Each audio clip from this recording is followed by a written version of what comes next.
রাজধানী ঢাকার সাভার উপজেলার মজিদপুরে রয়েছে বাংলাদেশের অন্যতম প্রাচীন প্রত্নতান্ত্রিক স্থাপনা রাজা হরিশ্চন্দ্রের ঢিবি।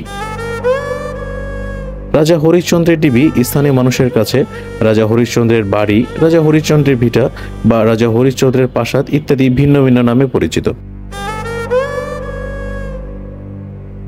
সপ্তম অষ্টম শতকে এখানে প্রাচীন বংশাবতী নদীর তীরে পাল বংশীয় রাজা হরিশ্চন্দ্রের শাসনাধীন সর্বেশ্বর রাজ্যের রাজধানী ছিল। ধারণা করা হয় রাজা হরিশ্চন্দ্রের রাজধানী সম্ভার থেকেই পর্যায়ক্রমে সাভার নামের উৎপত্তি হয়। রাজা হরিশ্চন্দ্রের রাজবাড়ি বা ঢিবি 19 শতকের শেষ ভাগ পর্যন্ত মাটির নিচে চাপা পড়েছিল। স্থানীয় লোকজন মাটি চাপা সেই স্থানটিকে রাজবাড়ি ঢিবি হিসেবে চিহ্নিত করেন। 1918 সালের দিকে রাজবাড়ি ঢিবির কাছাকাছি গ্রাম রাজাসনে ডক্টর নলিনীক্রান্ত ভট্টশালী এক প্রত্নতান্ত্রিক খনন কাজ পরিচালনা করেন। আর সেই খনন কাজের ফলে আবিষ্কৃত হয় বৌদ্ধদের ধর্ম ও সংস্কৃতির সঙ্গে সম্পৃক্ত কিছু প্রত্নবস্তু ও গুপ্ত রাজবংশের অনুকৃত মুদ্রাস্মারক। তাতে সেখানকার বৌদ্ধ মূর্তির পরিচয় পাওয়া যায়। আর তারই সূত্র ধরে 1990 সাল থেকে 1991 সালে হরিশ্চন্দ্রের রাজার প্রাসাদ ঢিবিতে খনন কাজ চালানো হয়। প্রত্ন নিদর্শনসমূহ এবং এর তাৎপর্য সংক্ষিপ্ত 1990 সাল থেকে 1991 সালে রাজা হরিশ্চন্দ্রের ঢিবি উৎখননের ফলে অনাবৃত হয় মাঝারি আকারের একটি নিবেদন স্তূপ এবং দক্ষিণে একটি বৌদ্ধ বিহারের ভগ্নপ্রায় অবকাঠামো। আর তাতে খ্রিস্টীয় সপ্তম শতকে এখানে বৌদ্ধ ধর্ম সভ্যতা সংশ্লিষ্ট একটি কেন্দ্র ছিল বলে ধারণা করা হয়।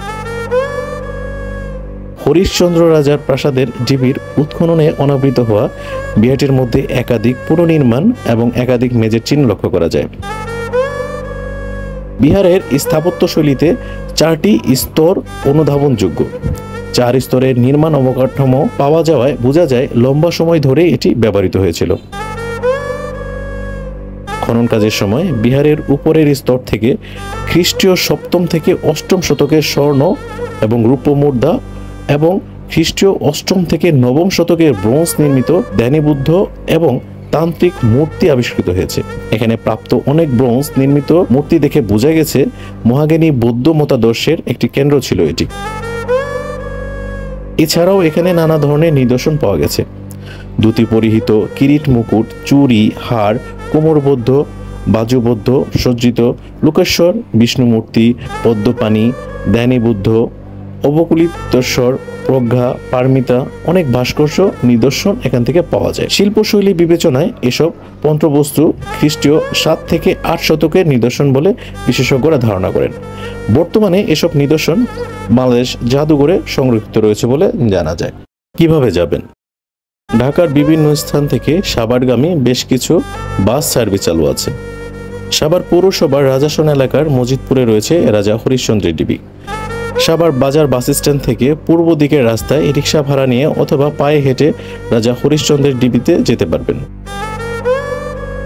ঐতিহাসিক কিছু সংশয় ছাড়া বিভিন্ন প্রত্নতান্ত্রিক বিশেষজ্ঞদের ধারণা অনুযায়ী ঢাকা থেকে প্রায় 24 কিলোমিটার উত্তর ও পশ্চিমে গুলিস্তান 0 পয়েন্ট হতে সড়ক পথের দূরত্ব প্রাচীন বংশাবতী বা অদুনা বংশী নদীর বা তীরে অবস্থিত ছিল। পাল বংশীয় রাজা হরিশ্চন্দ্রের শাসনাধীন সর্বেশ্বর রাজ্যের রাজধানী, আর সেই রাজধানীর নাম ছিল সম্ভার এবং সম্ভার নাম থেকেই পরবর্তীকালে সাভার নামের উৎপত্তি হয়েছে। এছাড়া রেনেলের মানচিত্রে স্থানটির উল্লেখ দেখে সাভারের এই এলাকার গুরুত্বের কথা বোঝা যায়।